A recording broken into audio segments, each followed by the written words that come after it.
आज के लेक्चर में हम विटामिन्स के बारे में पढ़ने जा रहे हैं। विटामिन्स जो टर्म है ये किसने दी थी? कैसमीर फंक ने। विटामिन्स बेसिकली होते क्या है? विटामिन्स ऑर्गेनिक कंपाउंड्स है। ऑर्गेनिक कंपाउंड्स वो कंपाउंड्स होते हैं जिनमें कार्बन होता है। तो विटामिन वो ऑर्गेनिक कंपाउंड्स हैं जो हमारी बॉडीज को माइन्यूट क्वांटिटीज में चाहिए होते हैं, मतलब थोड़ी क्वांटिटीज में चाहिए होते हैं। इनसे हमें कोई कैलोरीज नहीं मिलती है, बट हमारी बॉडी में जितनी भी केमिकल रिएक्शंस हैं, हमारे मेटाबॉलिज्म है, चाहे वो एनाबॉलिज्म है, कैटाबॉलिज्म है, उसमें जितनी भी केमिकल रिएक्शंस होती है उनमें विटामिन्स बहुत एसेंशियल रोल प्ले करती हैं। अगर हमारी बॉडी में कुछ विटामिन्स की कमी हो जाए ना, तो बहुत सारी डिजीजेस कॉज हो सकती हैं, बहुत सारे डिफेक्ट्स आ सकते हैं जो आज हम देखेंगे। तो विटामिन्स जो है ना, ये एग्जामिनर का फेवरेट टॉपिक है, one of the favourite topic, तो इसे अच्छे से पढ़ लेना।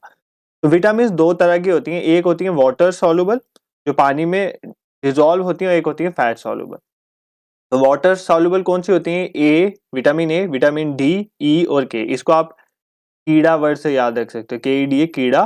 तो के ई डी ए ये फैट सॉल्युबल है, और बाकी जो बची दो विटामिन बी और सी, ये दोनों वाटर सॉल्युबल है। ठीक है, देखो जो विटामिन बी और सी है ना, ये वाटर सॉल्युबल है। इसका मतलब ये कि हमें ये रोज चाहिए, मतलब विटामिन बी और सी हमें ज्यादा अमाउंट में चाहिए होती है as compare to A D E के। क्यों? क्योंकि ये वाटर सॉल्युबल है, पानी में घुल जाती हैं और यूरिन के थ्रू ये हमारी बॉडी से बाहर भी निकल जाती हैं। इसका मतलब इनका बार बार लेना जरूरी है, क्योंकि ये हमारी बॉडी से बाहर निकल जाती है। जबकि ये फैट सॉल्युबल जो विटामिन होती हैं, ये हमारे लीवर में स्टोर हो जाती हैं, तो इनको ना इतना ज्यादा अमाउंट में नहीं चाहिए होती। चाहिए ये भी होती हैं, बट बी सी के कंपैरिजन में ये थोड़ी कम अमाउंट में चाहिए होती हैं। ठीक है, तो विटामिन हमने देखा दो तरह की होती है, एक फैट सॉल्युबल जिसमें कीड़ा वर्ड आप याद रखोगे, और दूसरी वाटर सॉल्युबल जो बी और सी हैं। और कुछ विटामिन हैं जो हमारी बॉडी में भी बनती हैं, सिंथेसाइज होती हैं और बाहर से भी ली जाती हैं। वो कौन सी विटामिन है जो हमारी बॉडी में सिंथेसाइज होती हैं? विटामिन डी और विटामिन के, ये आप याद रखें। ठीक है, अब हमने मेन पेपर में क्वेश्चन कैसे आता है? पेपर में क्वेश्चन आता है कि आपको विटामिन डी होती है, उसका या तो साइंटिफिक नेम पूछा जाता है, या तो पूछा जाता है उसकी वजह से क्या डिजीज कॉज होती है। ठीक है, तो हम ट्रिक के मेथड से भी इसको देखेंगे। तो बेसिकली विटामिन क्या होती हैं? A B C D E के, हमने यही पढ़ी है। ए बी यहाँ पे मैं इंक्लूड नहीं करूंगा, क्यों? क्योंकि बी की फर्दर बहुत टाइप्स हैं, जैसे B1 B2 B3 B4 B5। ठीक है, तो विटामिन पहले हम बी को छोड़ के बाकी देख लेते हैं, उसकी ट्रिक देख लेते हैं, और बी की जो डिफरेंट टाइप्स हैं फिर हम उसे देखेंगे। तो पहले विटामिन ए आ गई, सी लाइन वाइज लिख दिया मैंने, डी ई और के अल्फाबेटिकली जो जो विटामिन होती हैं। ठीक है, विटामिन ए का साइंटिफिक नेम है रेटिनोल, और जिसकी वजह से आई रिलेटेड डिसीज होती है जिसे कहते हैं नाइट ब्लाइंडनेस। सी का साइंटिफिक नेम है एस्कॉर्बिक एसिड, और इसकी वजह से जो डिजीज होती है दैट इज स्कर्वी या ब्लीडिंग गम।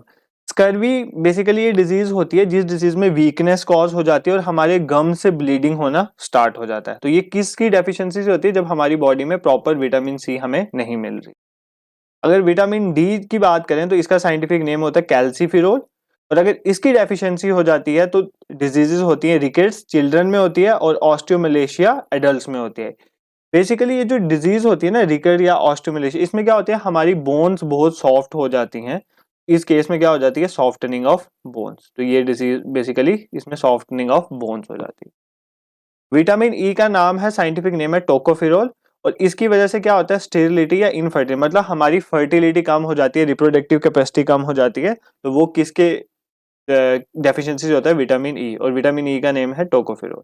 और विटामिन के का नेम है फाइलोक्विनोन, इसकी वजह से होता है ब्लड क्लॉटिंग जो है उसमें डिले हो जाता है। मतलब ब्लड क्लॉटिंग क्या होता है? बेसिकली जैसे सपोज करो आपको कहीं पे कट लगता है तो ब्लीडिंग होती है ना, उसके बाद वो खुद ब खुद क्लॉट बन जाता है। और सपोज करो अगर क्लॉट नहीं बनेगा, अगर आपकी बॉडी में विटामिन के की कमी है ना, तो वो क्लॉट प्रॉपरली नहीं बनता, तो आपका ब्लड लॉस ज्यादा हो जाता है। तो अगर विटामिन के की कमी हो तो ब्लड क्लॉटिंग कम होती है। ठीक है, अब हमें इसे याद कैसे रखना है कि कौन सी विटामिन का साइंटिफिक नेम क्या है? तो इसके लिए ट्रिक है रेस टू फाइट।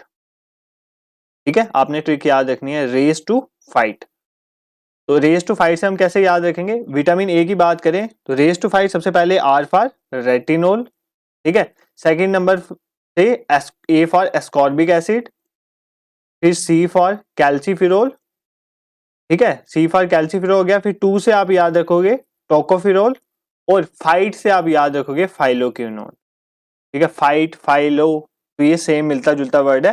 तो आर, पहले के 3 वर्ड देखो, आर से रेटिनोल, ए से एस्कॉर्बिक एसिड, सी से कैल्सिफिरोल, ठीक है, 2 से टोकोफिरोल, और फाइट से आप याद रख सकते हो, फाई, यहाँ पर भी देखो फाइलोक्विनोन, तो ऐसे आप याद रख सकते हो इन सब विटामिन को। एक दो बार आप ट्रिक को देखोगे तो आपको याद हो जाएगा। तो ट्रिक है हमारी race to fight, R for retinol, A for ascorbic acid, C for calciferol, 2 for tocopherol, fight में फाई को आप ले लो तो फाइलोक्विनोन बन जाता है। तो ये हमने विटामिन देख ली और उनसे होने वाली डिजीजेस देख ली। बट अभी विटामिन बी रहती है, तो बी इसलिए रहती है क्योंकि बी में फर्दर बहुत सारी विटामिन हैं, ठीक है। बी में B1 भी है, B2 भी है, B3 भी है, फिर देखो B4 नहीं है, B8 नहीं होगी, B5 है, B6 है, B7 है, फिर B9 और B12 है। तो ये हमारे पास विटामिन बी की फर्दर सब डिविजन है, B1, B2, B3, B4 नहीं है, B8 भी नहीं है, देखो B5, B6, B7, B9 और सीधा B12, ठीक है। अब इनका देखते हैं। B1 का साइंटिफिक नेम होता है थायामीन, और इसकी वजह से जो डेफिशिएंसी होती है, इससे डिजीज जो होती है दैट इज बेरी डिजीज में क्या होता है कि हमारी बॉडी में एक्सट्रीम वीकनेस, बहुत ज्यादा वीकनेस हो जाती है, एक्सट्रीम वीकनेस वाली कंडीशन, ठीक है। सेकंड B2, इसका नाम है राइबोफ्लेविन, इसकी वजह से बॉडी की स्किन ड्राई हो जाती है। B3 इज नायासिन या नाइकोटिनिक एसिड भी इसे कहते हैं, इससे प्लेगरा होती है, प्लेगरा वाली डिजीज होती है। प्लेगरा डिजीज बेसिकली देखो 3 डिजीज से बना हुआ है, ये 3, इसको 3Ds भी कहते हैं, इसमें 3 डिजीज आते हैं, 3Ds आते हैं। 3Ds क्यों बोलते हैं? एक इसमें आती है डिमेंशिया, ध्यान से देखना है, डिमेंशिया। सेकंड इसमें आती है डायरिया, होती है ना, बेसिकली इससे क्या होता है कि हमारे ब्रेन के सेल्स डैमेज हो जाते हैं। क्या हो जाता है? ब्रेन के सेल्स डैमेज हो जाते हैं। डायरिया तो आपको पता ही है, जब डायरिया होता है तो वाटर लॉस बहुत ज्यादा हो जाता है स्टूल की फॉर्म में, तो वाटर लॉस होता है डायरिया के केस में। और डर्मेटिटिस में हमारी स्किन जो है, ये स्किन को इम्पैक्ट करती है, स्किन रेड वगैरह हो जाती है। तो ये 3 Ds जो होती है, ये प्लेगरा के अंडर ही आ जाती है। तो अगर आपकी बॉडी में विटामिन B3 की कमी हो रही है, मीन्स नायासिन की कमी हो रही है, या निकोटिनिक एसिड बोल, तो आपको प्लेगरा डिसीज होगी। उसके सिम्टम्स में तीनों आ जाते हैं, डिमेंशिया, डायरिया और डर्मेटिटिस। मैंने तीनों बता दिया। डिमेंशिया में ब्रेन सेल डैमेज हो जाते हैं, डायरिया में वाटर लॉस हो जाता है, और डर्मेटिटिस में हमारी स्किन जो है वो रेड हो जाती है, ठीक है। उसके बाद अगर हम आगे देखें तो B5 जो विटामिन है, उसका नाम है पेंटोथेनिक एसिड, और इससे इरिटेशन होती है, इरिटेबिलिटी डिसीज होती है। B6 का नाम है पायरिडॉक्सिन, इससे कन्वल्शन भी होती है और अनीमिया भी होता है। देखो कन्वल्शन क्या होता है? कन्वल्शन एक ऐसी कंडीशन होती है जिसमें आपके मसल स्ट्रांगली कंट्रैक्ट कर जाए। जैसे हम बोलते हैं ना, मुड़ गया पाँव, ऐसे बोलते हैं ना, ऐसे करने मेरा पाँव मुड़ गया वगैरह, ये होते कई बार कई लोगों के होते हैं, बैठ के उठते हैं ना, उनको एक बॉडी से पेन निकलता है बहुत ज्यादा। वो क्या होता है? बेसिकली उनके मसल्स बहुत फास्टली कंट्रैक्ट करते हैं। तो जिनके मसल्स बहुत फास्टली कंट्रैक्ट करते हैं, इसका मतलब उनकी बॉडी में B6 की कमी है। तो किसकी कमी है? पायरिडॉक्सिन की कमी। तो इस कंडीशन को बोलते हैं कन्वर्शन। और एनीमिया होता है हमारी बॉडी में हेल्दी आरबीसीज की कमी हो जाना। रेड ब्लड सेल्स हमारी बॉडी में ऑक्सीजन को कैरी करते हैं, और इनकी जब हमारी बॉडी में कमी हो जाती है, that condition is known as anaemia. और एनीमिया वाली कंडीशन मेनली वुमेन में देखी जाती है, ठीक है। तो एनीमिया जो है वो किसकी वजह से कॉज होता है? विटामिन B6 की डेफिशिएंसी से, जिसे पायरिडॉक्सिन। B7 का नाम है बायोटीन, ठीक है। बायोटीन, ये तो गर्ल्स को मैक्सिमम पता होगा, हेयर फॉल वाली डिजीज है। इसकी वजह से अगर इसकी कमी हो जाए, बायोटीन की कमी, तो हेयर फॉल होता है। लड़कियां सेंसिटिव होती हैं अपने अपीयरेंस को लेके, तो उनको हेयर फॉल वाली कमी के बारे में पता ही होगा। तो विटामिन B7 का नाम जो है वो बायोटीन है। B9 जो है विटामिन, इसको बोलते हैं फोलिक एसिड, और इसकी डेफिशिएंसी से भी अनीमिया होता है। और B12 का नाम है साइनोकोब्लामिन। क्या नाम है? साइनोकोब्लामिन, और इसकी डेफिशिएंसी से भी अनीमिया होता है। एनीमिया मैंने आपको एक्सप्लेन कर दिया। आपको ये याद रखना है, B1 की कमी से बेरी होता है, B2 से ड्राई स्किन होता है, B3 से पेलाग्रा होता है, ठीक है। और इनको याद करने की मैं ट्रिक बता देता हूँ कि B1 को क्या बोलते हैं, B2 को क्या बोलते हैं, ये कैसे रखना है। देखो आपने एक लाइन याद रखनी है। लाइन ये है, ट्रेन पुल पर बहुत फास्ट चली, ठीक है। ट्रेन पुल पर बहुत फास्ट चली। अगर आप ये लाइन याद कर दे तो ये सारी विटामिन के नाम, साइंटिफिक नेम आपको याद हो जाए। क्या है? ट्रेन पुल पर बहुत फास्ट चली, ठीक है। अब देखो ऐसे कैसे हम लर्न करेंगे। तो B1 ट्रेन लिखेंगे, TRN ट्रेन। तो B1 के लिए T आ गया, दैट इज थायामीन। B2 के लिए R, राइबोफ्लेविन।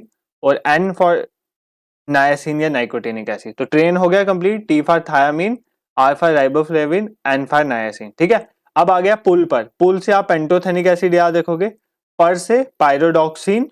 ठीक है, पुल पर पेंटोथेनिक एसिड भी हो गया, पर से हो गया पायरोडॉक्सिन। फिर आगे क्या है, बहुत फास्ट चली, बहुत फास्ट चली, बहुत पे बायोटीन, फास्ट पे फॉलिक एसिड और चली पे थाइनोकोब्लामिन। ठीक है, तो एक दो बार इसको देखोगे तो लर्न हो जाएगा। मेरे को भी ऐसे ही मैंने प्रिपेयर करा हुआ है और मुझे ये आ जाता है, तो आपको भी हो जाएगा। तो train, T for thiamine, R for riboflavin, N for niacin, पुल से पेंटोथेनिक, पर से पायरोडॉक्सिन, बहुत से बायोटीन, फास्ट से फोलिक एसिड,